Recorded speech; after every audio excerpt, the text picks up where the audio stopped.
दिल्ली के शक्ति नगर इलाके में घर में नौकर को बंधक बनाकर लाखों रुपए की नकदी व जेवरात की लूट वारदात को नकाबपोश चोरों ने गन पॉइंट पर दिया अंजाम। आरोपी चेहरे पर हेलमेट लगाए हुए जबरन गन पॉइंट पर नौकर को डरा धमकाकर घर में घुसे और करीब 60 लाख रुपए की नकदी व ज्वेलरी की चोरी की वारदात को अंजाम देकर फरार हो गए। घटना की सूचना रूपनगर थाना पुलिस को दी गई। पुलिस टीम मामले की पड़ताल में जुटी हुई है। पुलिस टीम इलाके के आसपास के लगे सीसीटीवी के आधार पर आरोपी की तलाश शुरू कर रही है। 1 घंटे के लिए बाजार गई थी और मेरा बेटा फैक्ट्री और मेरी बहू शॉप पे। तो मैं जैसे ही आई हूँ नीचे से, मैंने उसको सामान बजाने के लिए बेल बजाई थी, लेकिन उसने नहीं खोला। मैंने 2-3 बारी बोला, बेल बजाई, लेकिन उसने कोई रिस्पांस नहीं दिया। मैंने फ़ोन भी करा तो उसने फ़ोन भी नहीं उठाया। तो मुझे कोई डाउट सा हुआ, तो मैंने किसी को बोला कि मेरे साथ ऊपर चलो, हम सामान दरवाज़ा खोल के देखते हैं। लेकिन खोलने से पहले ही उसने बालकनी में से कुछ इशारा सा करा कि मैं बंधा हुआ हूँ, या कुछ अजीब सा उसने ऐसा कोई दिया हमें साइन। तो फिर मैंने नीचे गली में खड़े होकर शोर मचाया, बहुत लोग सारे इकट्ठे हो गए। फिर एक हमारे किसी पड़ोसी ने पुलिस को कॉल करा। पुलिस के आने तक हम लोग सब नीचे ही खड़े रहे, हम ऊपर नहीं चढ़े।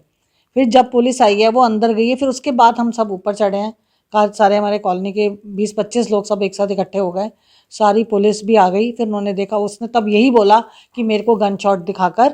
मैंने कहा, तेरे को गन शॉट दिखाई तो तू अंदर से बंद कर सकता था दरवाज़ा, तूने दरवाज़ा क्यों खोला? ऐसे वो तुझे नहीं मार सकते थे। बट उसने यही बोला, आंटी मैं बहुत घबरा गया था एकदम से, मुझे जैसे उन्होंने गन शॉट दिखाई तो मैंने खोल दी कुंडी।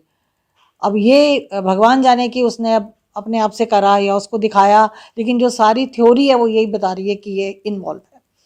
तो इस तरह से इसने हमारा सारा हमारे प्यार का, एक रिश्ते का, एक वफादारी का, उसने हमारा एक ये बहुत ज़बरदस्त धोखा दिया हम लोगों को। मतलब वो मेरे बच्चों की तरह था। उसने मेरे हस्बैंड की इतनी सेवा करी है, दिन रात उनको नहलाना, उनके साथ उनको घुटना, उनकी सेवा करना। तो मुझे कभी भी नहीं लगा था कि ये लड़का इस तरह से निकलेगा, लेकिन एक्चुअली ये हुआ। और वही 60-65 लाख के करीब ज्वेलरी जो गई है। अब उसको क्या बोलूँ, विश्वास तोड़ा है उस लड़के ने बहुत ज़बरदस्त। इससे आगे मैं क्या बोलूँ कि सभी बहुत शॉक में, और मैं तो बिल्कुल शॉक में थी। जब मैं ऊपर आई तो मैंने रोते हुए अपने बच्चों को फ़ोन करा कि घर आओ, देखो क्या हो गया है। तो मेरे को तो 1-1.5 घंटे तक तो मुझे ये समझ में नहीं आया कि ये हुआ क्या है। कभी मुझे लग रहा था कि वो इनोसेंट तो नहीं है, उसको पुलिस पकड़ के लेके जा रही है। लेकिन बाद में जब सारी क्वेरी हुई तो लगा कि वो ही इन्वॉल्व है और उसी ने ये सब की इन्फॉर्मेशन दी है। अदरवाइज़ कोई इस तरह से घर पर आकर नहीं कर सकता हिम्मत। घर की चाबियाँ पता होना, घर पे ये पता होना इस अलमारी में ये है, ये कोई भी घर का बंदा ही करेगा, अदरवाइज़ इट्स नॉट पॉसिबल। से पौने 3 के बीच, 3 बजे के बीच में कल रॉबरी हुई है ये। तो उस समय घर पे कोई भी नहीं था, मैं अपने ऑफिस में था, मेरी वाइफ भी वर्किंग है, वो भी ऑफिस पे थी, और मेरी मदर कुछ ऐसे घर का सामान वामान लेने के लिए आधे पौने घंटे के लिए 1 घंटे के लिए नीचे गई थी। तो 2:30 बजे के करीब एज़ पर हमारा जो सर्वेंट है उसने यही बोला कि भाई वो लोग आए हैं और मुझे हमारे डोर से उन्होंने गन दिखाई है, और वो बोले हैं कि अब तू हिलागा तो तेरे को शूट कर देंगे गन पॉइंट पे। और गन पॉइंट पे करके उसने कुंडी खोल दी ऐस वो निकाल के। उसके बाद वो कह रहा है कि मुझे बांध दिया गया और मुझे सब कमरों में मुझे लेकर गए हैं कि बता कुछ कमरे में, क्योंकि वो हमारे साथ 3 साल से था, तो उसको थोड़ी बहुत नॉलेज थी कि भाई कहाँ कहाँ सामान रखा गया है। तो उसने सारा इन्फॉर्मेशन बताई कि यहाँ पे ये हो सकता है, यहाँ पे हो सकता है। तो आधे 15-20 मिनट के अंदर वो पूरी रॉबरी करके चले गए। लेकिन हमारा डाउट जा रहा है कि हमारा सर्वेंट इसके अंदर इन्वॉल्व हो सकता है, क्योंकि बहुत ही क्लीन था। अगर सर किसी के घर में चोरी होती है तो वो ये थोड़ा था कि ये अलमारी खोलेगा, दूसरी अलमारी नहीं खोलेगा या तीसरी नहीं खोलेगा। एक हमारा रूम है उसको उन्होंने टच भी नहीं करा है, जो कि हमें भी पता है कि उसके अंदर कुछ नहीं है। तो उन्होंने एक मेन अलमारी को ब्रेक करा है, उसके अंदर से उन्होंने दूसरी अलमारी की जो चाबी निकाली है, उस अलमारी को खोला है, उसके अंदर सारा सामान निकाला है। उसमें कैश था, हमारी ज्वेलरी थी।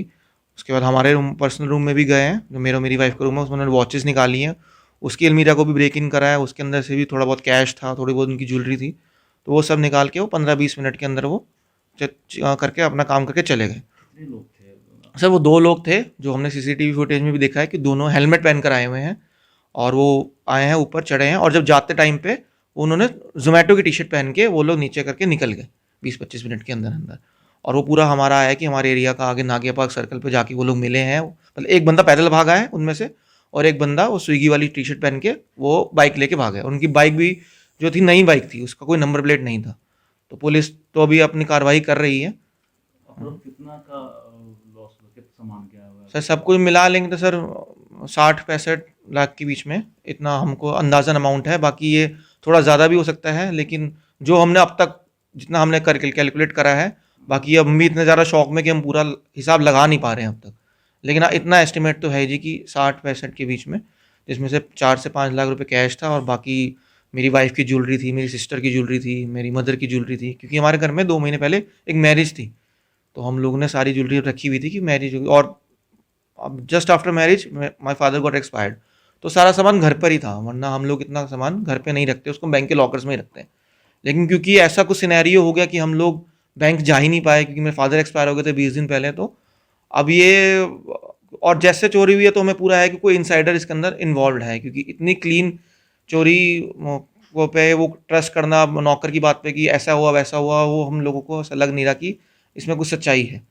बहुत ही उन्होंने बोला कि फ्रेंडली एंट्री हुई है और बहुत ही आराम से वो लोग काम करके गए, कोई हबड़ दबड़ में कुछ नहीं कर कर गए हैं। तो हमको यही लग रहा है कि हमारा जो है वो इन्वॉल्व है, हमारा घर का सर्वेंट। 80,000 तो अब मार्च हो गया ना, फरवरी हो गया ना। उसकी 10,000 पर मंथ की सैलरी जब उसको देते थोड़े ना थे, 4-5 महीने के बाद एक बार देते थे।